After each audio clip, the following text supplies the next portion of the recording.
Какой бывает кашель при нормальной работе и при патологии? В норме легкий периодический кашель может быть даже физиологическим.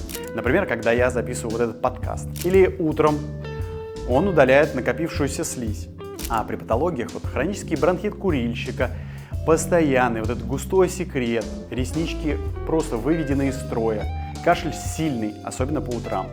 Ну или при астме, например, это сверхреактивные бронхи, они реагируют спазмом, выделением слизи. Мы не будем рассматривать этот вариант, он встречается у детей и у пациентов с аллергией.